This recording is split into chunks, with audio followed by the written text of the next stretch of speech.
Hello students, आज के class में हम लोग कार्बोकैटायन के बारे में सीखेंगे। तो कार्बोकैटायन हमारे पास जो है it is a type of reaction intermediate. ये एक रिएक्शन इंटरमीडिएट होता है, same as that of your carbon ion, free radical, carbene. उसी टाइप से हमारा कार्बोकैटायन भी एक रिएक्शन इंटरमीडिएट है। ठीक है, तो कार्बोकैटायन में देखिए इसमें क्या होता है। सबसे पहले जो मोस्ट इम्पॉर्टेंट कार्बोकैटायन का टाइप हो जाएगा that will be our alkyl carbocation. Alkyl carbocation.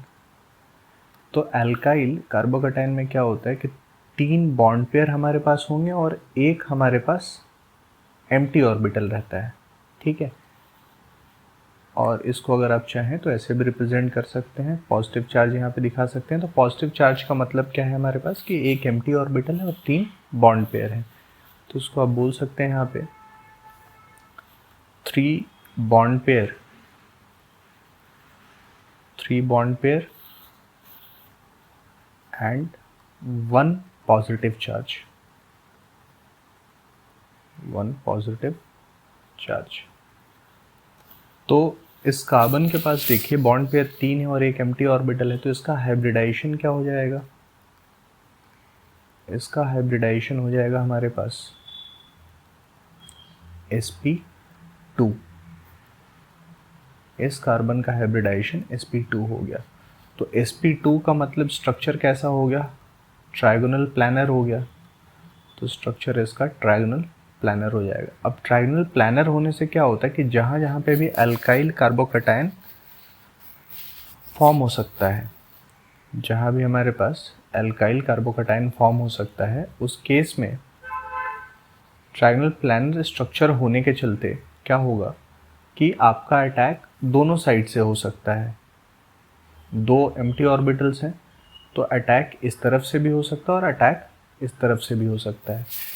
तो जिस तरफ ऑलरेडी हमारे पास कुछ अटैच था, अगर उस तरफ से अटैच हुआ तो रिटेंशन होता है और उसके अपोजिट से हुआ तो इन्वर्जन होता है। तो ये कहाँ पे आएगा हमारे पास? ये हमारे पास SN1 रिएक्शन जब होते थे उसमें आएगा। इन जनरल आप याद रख लेंगे कि हाइब्रिडाइजेशन कार्बोकैटायन का जो होगा वो 2 टाइप का हो सकता है। Either it can be sp2 जो हम लोगों ने देखा भी अल्काइल वाले में, और अगर डबल बॉन्ड भी होता जैसे एलाइल होता तो वहाँ पे हमारे पास sp भी हो सकता है। तो ये 2 हाइब्रिडाइजेशन हमारे पास कार्बोकैटायन में मिल सकते हैं, या तो sp2 मिल सकता है या हमारे पास sp मिल सकता है। तो इन 2 टाइप के कार्बोकैटायन हो जाएंगे। अब सवाल आता है कि कार्बोकैटायन किस किस टाइप ऑफ रिएक्शंस में फॉर्म हो सकता है, कौन कौन से रिएक्शंस में हमारे पास ऑब्जर्व होगा। तो reactions in which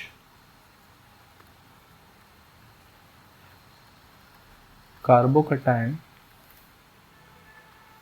is present, carbocation is present as reaction intermediate, as reaction intermediate।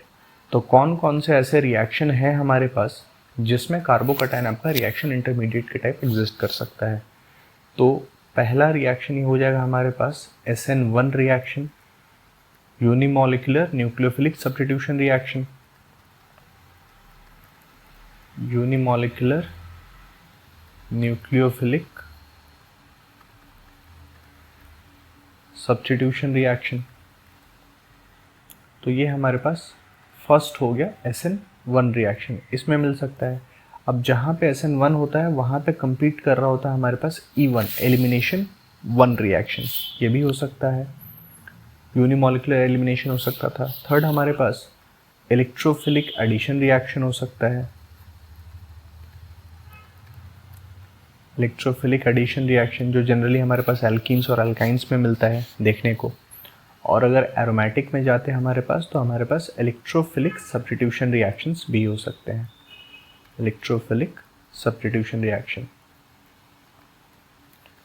तो generally in 4 type of reactions में हमारे पास क्या होगा? इन 4 टाइप रिएक्शंस में आपके पास ना इंटरमीडिएट जो फॉर्म होगा वो कार्बोकैटायन फॉर्म होगा। तो कार्बोकैटायन इंटरमीडिएट बन रहा है तो अब क्या होगा कि रिएक्शन इंटरमीडिएट आपका जितना स्टेबल होता है, क्या है कि rate of reaction is directly proportional to stability of intermediate। मतलब जिस केस में आपका इंटरमीडिएट जितना ज़्यादा स्टेबल है उस केस में हमारा रेट ऑफ रिएक्शंस उतना ज़्यादा होगा, and higher rate of reaction provides major product।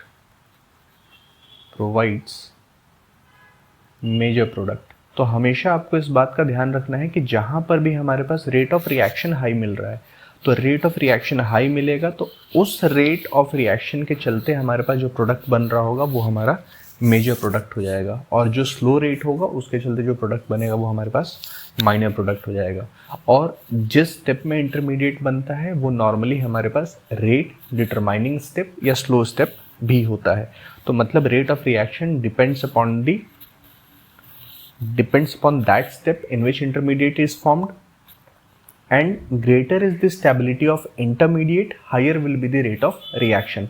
मतलब सिंपली हम लोग बोल सकते हैं कि अगर दो इंटरमीडिएट बन रहे हैं हमारे पास, तो उसमें जो ज़्यादा स्टेबल इंटरमीडिएट होगा उससे जो प्रोडक्ट बनेगा वो क्या होगा, मेजर प्रोडक्ट बनेगा। तो इस बात को भी लिख लेंगे हम लोग कि more stable intermediate gives major product। तो मार्कोनिकॉव एडिशन में यही होता है हमारे पास कि जो ज़्यादा स्टेबल इंटरमीडिएट होता है उससे जो प्रोडक्ट बनता है वो हमारे पास मेजर प्रोडक्ट बन जाता है। ठीक है, तो अब चलते हैं हम लोग ये समझने में कि कार्बोकैटायन की स्टेबिलिटी इंक्रीज कब होगी, किन चीज़ों से अफेक्ट होगी। तो देख लीजिए यहाँ पे stability of carbocation.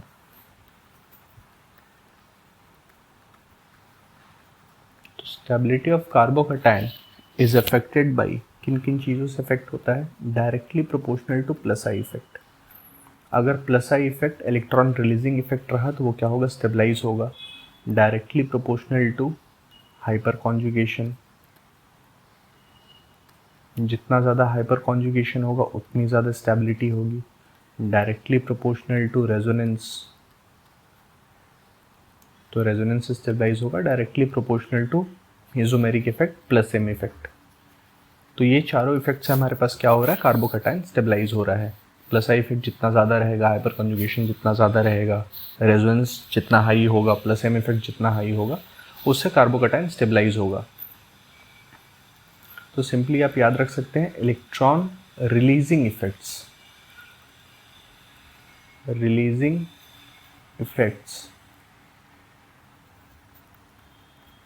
Stabilises the carbocation. तो कार्बोकैटायन हमारे पास इलेक्ट्रॉन रिलीजिंग इफेक्ट से क्या होता है, स्टेबलाइज होता चला जाता है। ठीक है, तो इसका नॉर्मल एक एग्जांपल ले लेंगे हम लोग। अगर हम लोग एल्काइल वाले पार्ट में जाए, एल्काइल कार्बोकैटायन में जाए,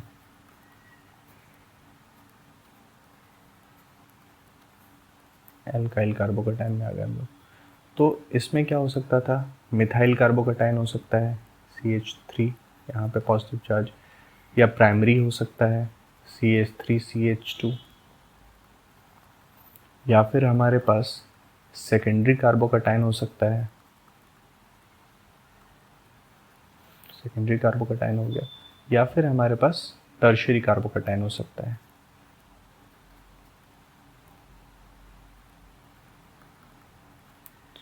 CH3 ठीक है, तो ये जो कार्बोकैटायन था ये हमारा मिथाइल कार्बोकैटायन हो गया, ये हमारे पास प्राइमरी कार्बोकैटायन, ये हमारे पास सेकेंडरी कार्बोकैटायन, और ये हमारे पास टर्शियरी कार्बोकैटायन हो गया। अब देखिए कार्बोकैटायन जब एल्काइल वाले पार्ट आएंगे तो इसमें प्लस आई इफेक्ट तो हो ही रहा है, साथ साथ हाइपर कॉन्जुगेशन भी हो रहा है। तो हाइपर कॉन्जुगेशन का इफेक्ट जो होता है वो ज़्यादा स्ट्रॉन्गर है as compare to that of inductive effect.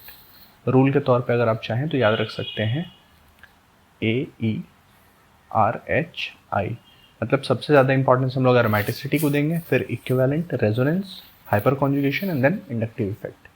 तो यहाँ पे क्या करना है अभी अपने को, कि आपको चेक करना है number of alpha hydrogen, because hyperconjugation is directly proportional to number of alpha hydrogens. तो hyperconjugation is directly proportional to number of alpha hydrogen, जिसमें जितना ज़्यादा अल्फा हाइड्रोजन होगा उसकी स्टेबिलिटी उतनी ज़्यादा होगी।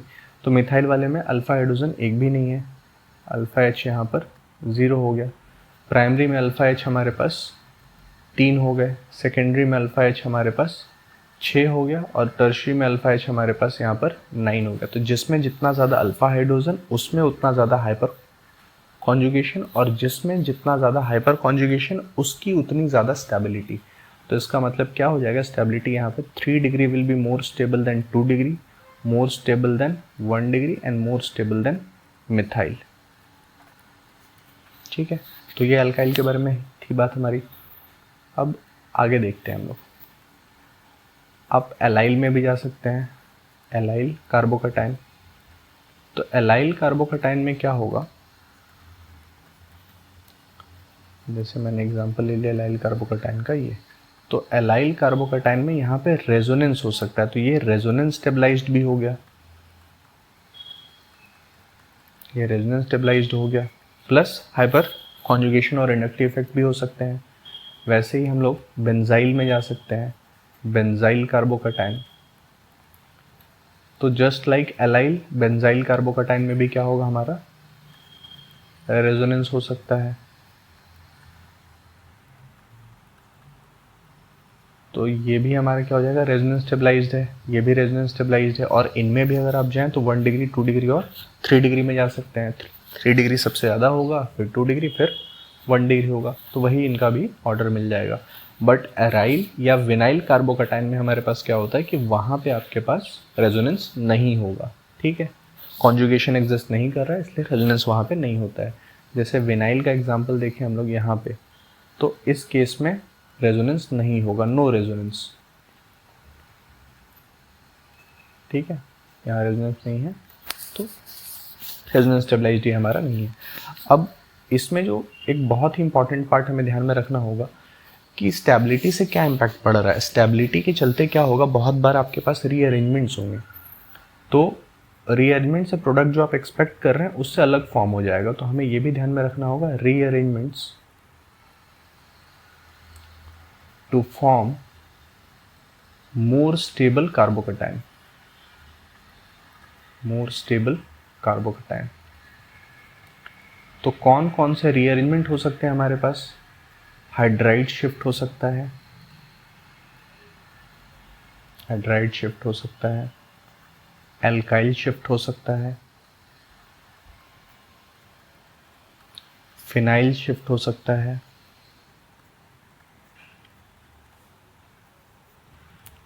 रिंग एक्सपेंशन हो सकता है, और रिंग कॉन्ट्रैक्शन भी हो सकता है।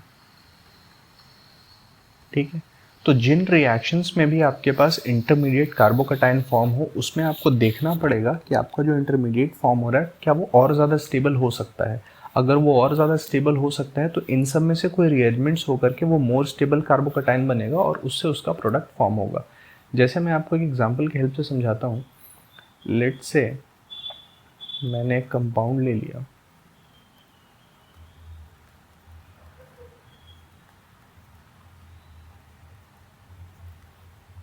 ये मान लीजिए कंपाउंड हमारा हो गया, और इसमें अगर आप HBr ऐड कर रहे हैं तो मार्कोनिकॉव एडिशन के हिसाब से क्या होता है कि H आपका एंड वाले कार्बन पर ऐड होता और ब्रोमीन हमारा इस सेकंड वाले कार्बन पर ऐड होना चाहिए था। लेकिन अगर हम लोग देखें इसको तो